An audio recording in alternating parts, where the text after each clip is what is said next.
Catholic nun and missionary, Mother Teresa was born on 26 August 1910 in Skopje, the current capital of the Republic of Macedonia.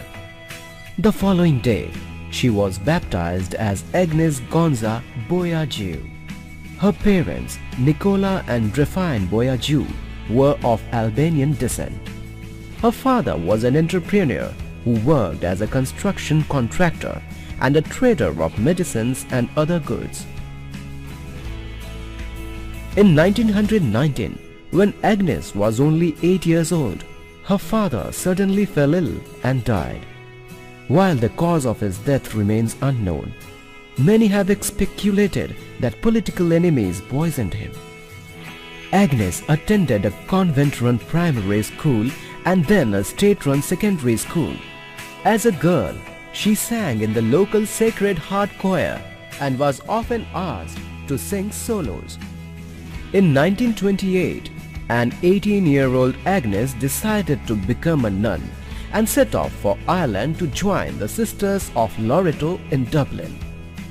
It was there that she took the name Sister Mary Teresa. A year later, Sister Mary Teresa traveled to Darjeeling, India. In May 1931, she made her first profession of vows. Afterwards, she was sent to Calcutta, where she was assigned to teach at St. Mary's High School for Girls, a school run by Loreto sisters and dedicated to teaching girls from the city's poorest Bengali families.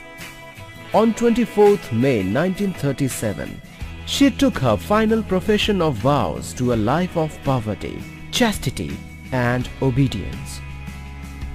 As was the custom of Loreto nuns, she took on the title of Mother upon making her final vows and thus became known as Mother Teresa.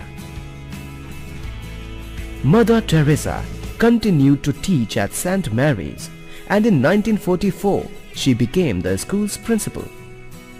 Through her kindness, generosity, and unfailing commitment to her students' education, she sought to lead them to a life of devotion to Christ.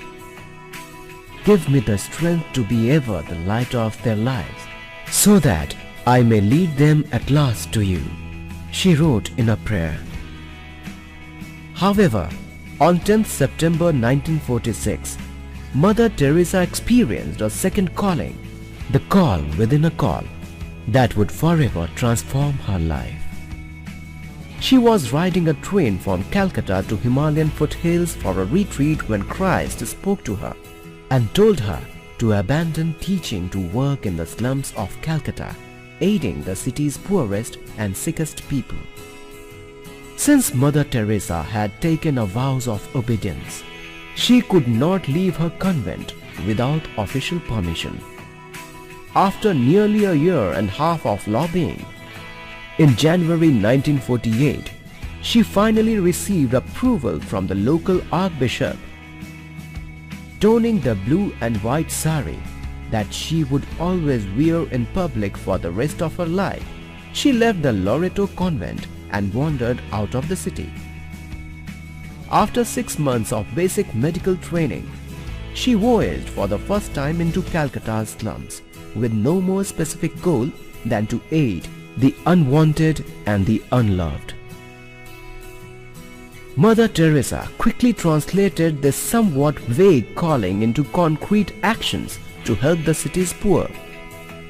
In October 1950, she won recognition for New Congregation, the Missionaries of Charity, which she founded with only a handful of members, most of them former teachers or pupils from St. Mary's School.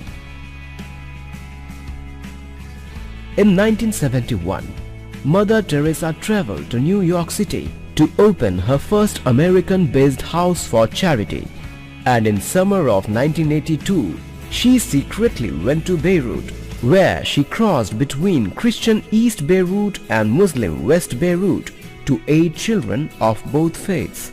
In 1985, Mother Teresa returned to New York and spoke at the 40th anniversary of the United Nations General Assembly. While there, she also opened Gift of Love, a home to care for those infected with HIV/AIDS. She was awarded the Jewel of India, the highest honor bestowed on Indian civilians, as well as the now defunct Soviet Union's Gold Medal of the Soviet Peace Committee. And in 1979, Mother Teresa won her highest honor when she was awarded the Nobel Peace Prize in recognition of her work in bringing help to suffering humanity. After several years of deteriorating health, in which she suffered from heart, lung and kidney problems, Mother Teresa died on 5th September 1997 at the age of 87. She was beatified in October 2003. Since her death, Mother Teresa has remained in the public spotlight. In particular, the publication of her private correspondence in 2003 caused a wholesale re-evolution of her life by revealing the crisis of faith she suffered for most of the last 50 years of her life. Summing up her life in characteristically self-effacing fashion, Mother Teresa said, "By blood, I am Albanian. By citizenship, an Indian. By faith, I am a Catholic nun. As to my calling, I belong to the world. As to my heart, I belong entirely to the heart of Jesus."